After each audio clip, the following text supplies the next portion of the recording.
मनुष्य की तरह पृथ्वी की भी एक हार्टबीट यानी धड़कन है। पृथ्वी की यह धड़कन मानव की तरह ही उसके जिंदा होने का सबूत है। नमस्कार दोस्तों, समुद्र एक ऐसा नाम जिसे सुनते ही आपके मन में एक सवाल आता होगा कि यह कितना गहरा होगा और इसके नीचे क्या होगा। बचपन में बुजुर्गों का कहना था कि इसके नीचे पाताल लोक है। हालांकि यह पूरी तरह से सच नहीं है, क्योंकि वैज्ञानिक स्टडी और सोर्सेज के अनुसार समुद्र के नीचे की दुनिया कुछ अलग ही है। यह तो आप जानते ही हैं कि हमारी धरती पर 75% वाटर और 25% जमीनी भाग है। जहां इंसान इस समय चांद और अन्य अर्बन किलोमीटर दूर स्थित ग्रहों पर अपना मिशन भेज चुका है और वहां से अच्छी खासी जानकारी प्राप्त कर चुका है, तो वहीं धरती पर मौजूद इस 25% जमीनी भाग से सिर्फ 17 से 18% यानी कुल लैंड का सिर्फ 60% भाग को ही एक्सप्लोर कर पाया है। शायद आप चौंक गए होंगे कि सिर्फ 60% जमीनी भाग क्यों? तो मैं आपको बता दूं कि बाकी के 40% जमीनी एरिया में बड़े बड़े जंगल, बड़ी बड़ी नदियां, जमा देने वाली ठंड जैसे क्षेत्र, ऊंचे पहाड़ और चमकते रेत है, जिसमें से बहुत से भागों से हम अनजान हैं। लेकिन सोचने वाली बात है कि जब धरती के जमीनी भाग को हम पूरी तरह एक्सप्लोरर नहीं कर पाए, तो इसका 3 गुना भाग जो समुद्र से ढका हुआ है, उसके बारे में हम कितना जानते हैं? इसका उत्तर है सिर्फ 5%। लेकिन यह 5% ही क्यों खोजा गया और इस 5% में हमें क्या क्या जानने को मिला? दोस्तों, इस वीडियो में हम समुद्र की गहराई और समुद्र के नीचे की दुनिया और समुद्र के रहस्य के बारे में बात करेंगे। साथ ही समुद्र के खोज की वह कौन सी बाधा है जो उसके बारे में जानने के लिए हमें रोक रही है। तो बने रहिए वीडियो के अंत तक, क्योंकि आज आप समुद्र के ऐसे ऐसे रहस्यों से परिचित होने वाले हैं जिनको आपने कभी सुना भी नहीं होगा। दोस्तों, समुद्र को जानने के लिए हमें उसके सरफेस से स्टार्ट करना होगा, तो ऑक्सीजन लेकर कूद जाओ और जिनको डर लगता है वह वीडियो के जरिए इस गहरे समुद्र का आनंद उठाएं, क्योंकि आज हमें इस समुद्र को पार करके पाताल तक जाना है। अब हम समुद्र में 40 मीटर की गहराई में कूद चुके हैं और हमें एक सिग्नल मिल चुका है कि स्टॉप, इसके आगे जाना मना है। हालांकि यह स्कूबा डाइविंग वालों के लिए है जो इसके आगे नहीं जा सकते। इसके बाद हम 93 मीटर की गहराई पर आ चुके हैं। यह एक जहाज का मलबा है जिसका नाम लुसितानिया है। यह एक ब्रिटिश जहाज था जो 1950 में डूब गया था, जो अभी तक यहीं पड़ा है। इसके आगे हम 100 मीटर की गहराई तक आ चुके हैं। ये गहराई स्कूबा डाइविंग वालों के लिए डेंजरस होता है, क्योंकि इतनी गहराई में पानी के प्रेशर से उनके शरीर का कोई भी अंग कभी भी अपना काम करना बंद कर सकता है। लेकिन हैरान करने वाली बात है कि यह इंसान, जिसका नाम हर्बर्ट निच है, जो कि एक ऑस्ट्रेलियन स्कूबा फ्री ड्राइवर है, ये इंसान 214 मीटर समुद्र के नीचे तक जाकर वापस आ चुका है, वह भी बिना ऑक्सीजन मास्क के, जो आज भी वर्ल्ड रिकॉर्ड है।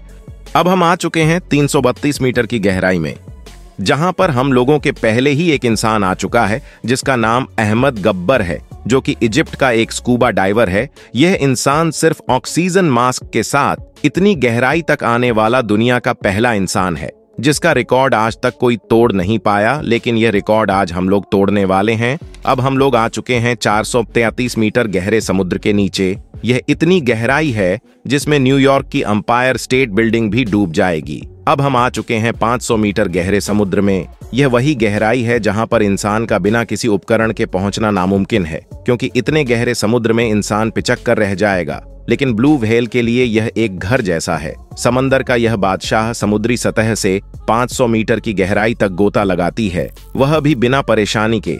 लेकिन इसकी आगे यह भी नहीं जा पाती है। लेकिन यह हम क्या देख रहे हैं कि 535 मीटर की गहराई में भी यह जीव तैर रहा है। हाँ, यह पेंगुइन है जो बड़ी ही आसानी के साथ इतने गहरे पानी में बिना किसी दबाव के तैर रहा है। अब हम आ चुके हैं 700 मीटर की गहराई में। लेकिन सामने यह क्या है? यह तो पनडुब्बी है जो चुपचाप यहाँ खड़ी है। आपकी जानकारी के लिए बता दूं कि किसी विशेष परिस्थिति में लड़ाकू पनडुब्बियों को 700 मीटर की गहराई में ले जाया जा सकता है। इसके साथ ही दुनिया की एडवांस्ड पनडुब्बियों इतनी गहराई में तैनात की गई है। अब हम आ चुके हैं 828 मीटर की गहराई में और हम देख रहे हैं कि दुनिया की सबसे ऊंची बिल्डिंग बुर्ज खलीफा भी इतनी गहराई में पूरी तरह डूब गई है। खैर, इसको डूबे रहने दो, हमें तो और भी गहराई तक जाना है। लेकिन यह क्या, अभी 1000 मीटर ही गहराई तक आए हैं और हमें आगे कुछ दिखाई क्यों नहीं दे रहा है? शायद सूर्य की रोशनी इसके आगे नहीं जा सकती है। शायद यही से शुरू होता है समंदर का स्कैरी जोन। यहाँ से आगे आपको कुछ भी नहीं दिखाई देगा। कोई बात नहीं, हमारे पास फ्लैशर है जिसको जलाकर हम आगे बढ़ेंगे। अब हम समंदर की सतह से 1100 मीटर अंदर आ चुके हैं, जहां पर हमें जॉइंट स्क्वाड नाम का ऑक्टोपस मिल रहा है। यह इतना बड़ा है कि इंसान को एक चुटकी में निगल जाए। 1280 मीटर पर हमें यह कछुआ मिला जो बहुत ही बड़ा है। इसका वजन यही कोई 7 क्वांटल के आसपास है, जिसे लेदरबैक सी टर्टल के नाम से जाना जाता है। अब हम 2000 मीटर की गहराई में आ चुके हैं और हमारा सामना ब्लैक ड्रैगन फिश से होता है। यह मछली पूरी तरह से ब्लैक होती है, बिल्कुल अंधेरे की तरह, लेकिन इतनी गहराई में यह बड़ी ही आसानी से देख सकती है क्योंकि इनकी आंखें नाइट विजन की तरह है। आगे हम आ चुके हैं 2300 मीटर की गहराई में। यहाँ हमें स्पर्म व्हेल और कोलोसॉल स्क्वाड नाम का ऑक्टोपस मिलेगा। यह कोलोसॉल लगभग 14 मीटर लंबी होती है और इसका वजन 800 किलोग्राम तक होता है। यह बहुत ही आक्रामक और खतरनाक होती है क्योंकि इनके आर्म और नर्गन में बहुत ही नुकीले दांत होते हैं। जब भी स्पर्म व्हेल और कोलोसॉल की लड़ाई होती है तो यह कोलोसॉल स्पर्म व्हेल को अपनी आर्म में जकड़ लेती है और इन नुकीले दांतों से उसे मार देती है। यह स्पर्म व्हेल की पीठ पर जो निशान बने हैं वह कोलोसॉल के दांत का निशान है।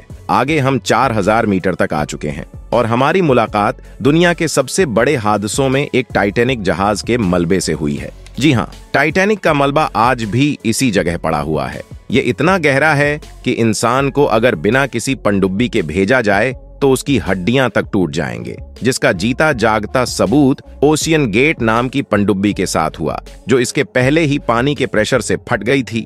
आगे हम 4200 मीटर की गहराई में पहुंच गए हैं, जहां पर हमें एंगुलर फिश और वाइपर फिश देखने को मिलते हैं, जिसमें एंगुलर फिश के पास एक एंटीना होता है जिसमें की लाइट जलती रहती है। यह इस लाइट का इस्तेमाल शिकार को पकड़ने और शिकारी से बचने के लिए करती हैं। लेकिन उनके साथ कुछ और भी जीव है जो काफी डरावने हैं। शायद इनका नामकरण अभी तक नहीं हुआ है। आगे 6000 मीटर की गहराई में पानी का प्रेशर इतना होता है कि यह किसी भी नॉर्मल पनडुब्बी को एक ही झटके में चिथड़े चिथड़े कर सकता है। आगे हम 6500 मीटर की गहराई में आ चुके हैं। इतनी गहराई में अमेरिका की एक विशेष रिसर्च सबमरीन आ चुकी है। ये वही सबमरीन है जिसने टाइटैनिक का मलबा ढूंढा था। आगे हम 8800 मीटर की गहराई में आ चुके हैं और देख रहे हैं कि दुनिया की सबसे ऊंची छोटी माउंट एवरेस्ट भी डूब गई है। 10,899 मीटर की गहराई में आ चुके हैं। ये वही जगह है जहां पर 2012 में टाइटैनिक मूवी के डायरेक्टर जेम्स कैमरून अपनी एक विशेष प्रकार की पनडुब्बी में बैठकर आ चुके हैं। लेकिन 1960 में 2 लोग, डोन वॉल्श और जैक्वेस पिकार्ड ने इससे भी 18 मीटर नीचे यानी 10,916 मीटर गहरे समुद्र में से होकर आ चुके हैं। जब यह इससे भी नीचे जा रहे थे तो इनके सबमरीन में क्रैक पड़ने लगे, जिसकी वजह से इनको तत्काल सतह पर आना पड़ा। इतनी गहराई तक जाने में इन्हें 5 घंटे लगे थे। लेकिन उनके इस रिकॉर्ड को भी तोड़ने वाला एक शख्स है जिसका नाम विक्टर वेस्कोवो है। यह एक यूएस सेवानिवृत्त अधिकारी थे जो समुद्र की 11,000 मीटर की गहराई तक जाने वाले इकलौते इंसान थे। प्रशांत महासागर की सबसे बड़ी खाई, जिसे मरियाना ट्रेंच के नाम से भी जाना जाता है, इस जगह यह डीप सर्चर नामक पनडुब्बी से गए थे। यह वह जगह है जहां पर इसके आगे आज तक कोई भी इंसान नहीं पहुंच सका है। लेकिन इन्होंने यहां से आने के बाद एक बहुत ही चौंकाने वाला खुलासा किया। इनके मुताबिक इंसानों द्वारा बहाया गया प्लास्टिक का कचरा इनको 11,000 मीटर की गहराई में तैरता दिखा, जो यह साबित करता है कि इंसान जहां तक नहीं पहुंच सकता वहां तक वह अपना प्रदूषण फैल सकता है। इंसान द्वारा खोजा गया यह चैलेंजर डीप, जिसकी गहराई महज 11 किलोमीटर है, लेकिन इससे भी गहरा समुद्र होता है जो आज तक खोजा ही नहीं जा सका है। इसकी सबसे बड़ी वजह है इसका 95% से अधिक हिस्सा, जिसकी गहराई 1000 मीटर से भी गहरी है, क्योंकि इतने गहरे पानी में अंधेरा होता है जो खोजकर्ताओं के लिए मुसीबत बन जाता है। दूसरा कारण पानी का प्रेशर है, जो बड़ी से बड़ी और मजबूत पनडुब्बी को भी क्रैक कर देता है। तीसरा कारण इसके बहुत बड़े भाग का होना है, क्योंकि इतने बड़े भाग की पूरी तरह से खोज करना इम्पॉसिबल है। चौथा कारण समुद्र के प्रति लोगों का रुचि कम होना, वहीं इसकी जगह अंतरिक्ष में रुचि ज्यादा होना। लेकिन हमें तो अभी पाताल तक जाना है, तो शुरू करते हैं आगे की जर्नी, जिसके लिए हमें एक विशेष प्रकार का मिट्टी और पत्थर काटने वाले जहाज की मदद लेनी पड़ेगी। समुद्र के 11 किलोमीटर की गहराई के आगे जाने पर मिलता है एक चट्टान जो ठोस है। इसे ही क्रस्ट कहा जाता है। यह वही भाग है जहां पर हम रोज रहते और टहलते हैं। यह धरती का ऊपरी परत है जो 70 किलोमीटर तक गहरा या मोटा है। समुद्र से क्रस्ट का भाग सिर्फ 6 किलोमीटर ही मोटा है, जबकि जमीनी भाग से क्रस्ट की मोटाई 70 किलोमीटर है। क्रस्ट कहीं मोटा है तो कहीं पतला है। आगे जाने पर हमें मिलता है पृथ्वी का दूसरा परत। इस दूसरी परत का नाम मेंटल है, लेकिन यह बहुत ही गर्म है। हालांकि यह ठोस भी है। इसकी मोटाई 2900 किलोमीटर तक है। इसके ऊपरी भाग में कुछ पत्थर पिघले हुए हैं और इनमें भयंकर गैस बना हुआ है। यह अब बाहर निकालने की कोशिश कर रहे हैं। शायद इन्हें ही ज्वालामुखी कहा जाता है। इसके आगे हमें 2900 किलोमीटर की गहराई में सफर करना होगा, तभी दूसरी लेयर से मुलाकात होगी। लेकिन यह क्या 2900 किलोमीटर के बाद हमें यह पिघलती और बहुत ही गर्म लावा क्यों देखने को मिल रहा है? घबराओ मत, यह पृथ्वी की तीसरी लेयर है जिसका नाम आउटर कोर है। यह 2200 किलोमीटर जितनी मोटी लावा का समंदर है। यह निकल और लोहे का पिघला हुआ रूप है जो बहुत ही गाढ़ा है। इसका टेम्परेचर 6000 डिग्री सेल्सियस से भी ज्यादा रहता है। इसको पार करने के लिए 2200 किलोमीटर की लंबी दूरी और तय करनी पड़ेगी। खैर, आगे चलते हैं। आगे जाने पर हमें बॉल जैसी चीज देखने को मिलेगी।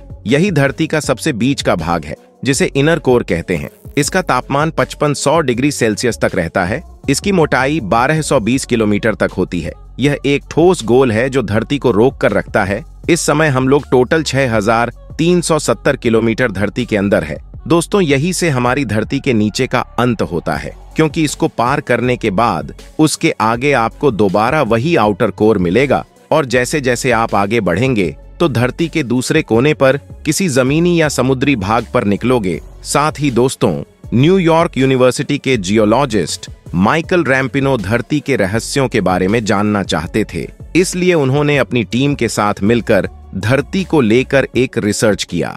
इस रिसर्च में हैरान करने वाली जानकारियां सामने आईं। इस रिसर्च में खुलासा हुआ कि पृथ्वी की अपनी एक हार्ट बीट और नब्ज भी है जो 27.5 मिलियन साल की हो चुकी है। इस स्टडी में पता चला है कि अब अगली बार धरती का दिल करीब 2 करोड़ साल बाद धड़केगा। इसका मतलब यह हुआ कि 2 करोड़ साल के बाद धरती पर फिर प्रलय आएगी। माइकल बताते हैं कि पृथ्वी पर घटने वाली छोटी मोटी प्राकृतिक घटनाएं कोई आपदा नहीं है। माइकल और उनकी टीम की रिपोर्ट के मुताबिक स्टडी में खुलासा हुआ है कि जब धरती सांस लेती है तो समुद्री और गैर समुद्री जीवों का सामूहिक संहार होता है। सुनामी जैसी भयानक घटनाएं होती हैं। महाद्वीप तबाह हो जाते हैं। दोस्तों, इस वीडियो को बनाने में बहुत समय लगा है, लेकिन आपको सिर्फ बटन दबाना है, वह भी सब्सक्राइब वाला। मिलते हैं एक नई रिसर्च में। तब तक के लिए नमस्कार।